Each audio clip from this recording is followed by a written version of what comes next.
In this video, we are going to see a very interesting tool to expand our field of information.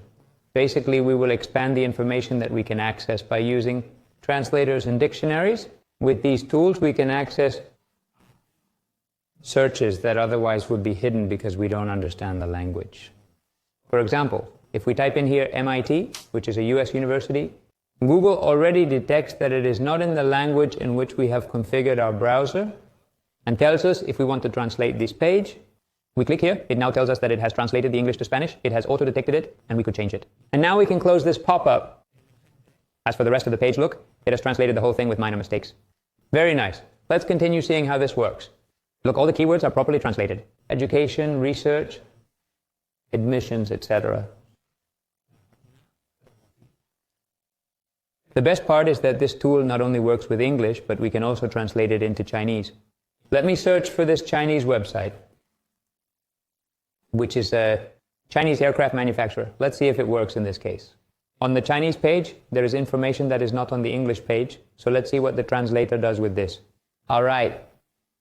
So far it is perfectly translated. Well, perhaps not perfectly, but it will appear translated nevertheless.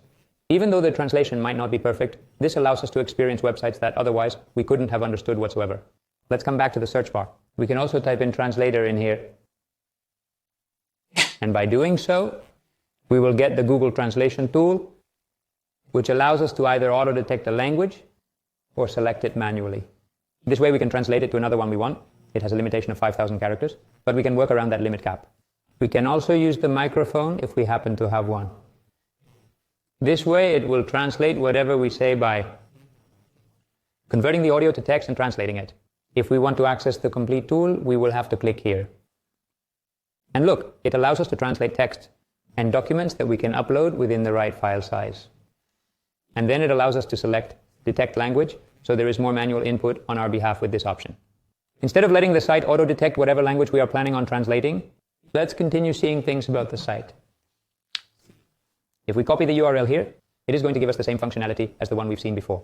And by clicking on the translated link, we will have access to the translated website. On the other side, we do have some additional functionalities which are represented by these two buttons. We can listen to what we have written, and we can use the microphone mentioned before. In addition, if we search for translator in Google, other online translators are also going to appear. For example, El Mundo Translator or the Cambridge Translator. Let's open it here in another tab. I have several opened already. We can also use the one of Bing. In order to do so, we have to search for the Bing translator. Bing is Microsoft's search engine, and as Bing's translator, it works very similarly to Google's. It does have the main functionalities: automatic detection, Spanish, English, etc. Then we have the one that I have told you about earlier, El Mundo Translator, which uses reverse technology. We also have here the one from Reverso, which is reverso.net. And by the way, all these are from this list I've got right here. However, I have some more examples. This is the Collins Translator, which works similarly to a regular dictionary. In this translation bar, we can type certain words, and it can be very interesting for us to use if we want to. Translate into a language in which we already know some things. For example, if we know some French, and we want to write a letter, but we don't know much. And writing this means that starting from scratch can be challenging. But by using these kind of tools, it can become an easier task. In case you don't like to use Google Translator, I would encourage you all to use one of these other options. At some point, it's just a matter of comparing different options and seeing which one translates certain types of text better. Another translator that is quite common and behaves almost like a dictionary is word reference. Word reference is great because it distinguishes between Spanish from Spain, Mexico, and many other Spanish-speaking countries. All right, so let's recap a bit. We have seen many translators so far. Well, we have word reference, the one from Collins, and also the Reverso dictionary. Apart from these, we have also seen translators as well, like the one I'm going to open now, which is the Cambridge Translator. So, with all these, we should already have more than enough tools to translate any website or text we might need help with. There is also this official Spanish dictionary called REI, and these letters stand from the Royal Academy of the Spanish Language.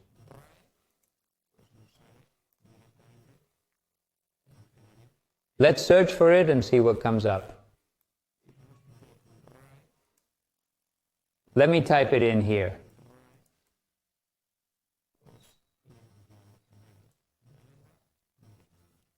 And here we go. We can enter the word, and it also has a very interesting tool focused on the Spanish language. A very interesting tool, which is the Pan-Hispanic Dictionary of Doubts, which is the same. We can look up here the Pan-Hispanic Dictionary of Doubts. And we can look up things here like, for example, searching when to write one word or another similar one sounding.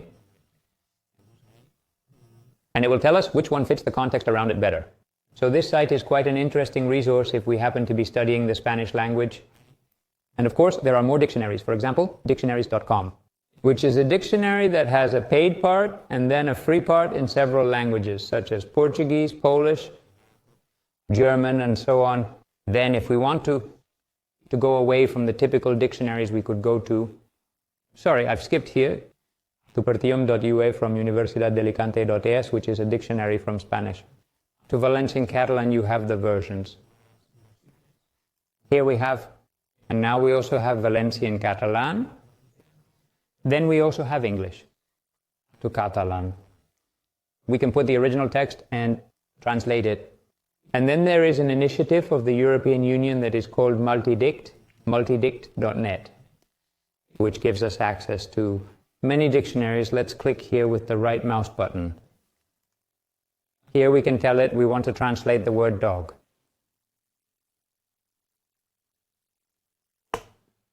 And we can tell it that we want it from Spanish. And when we click here to go, we will get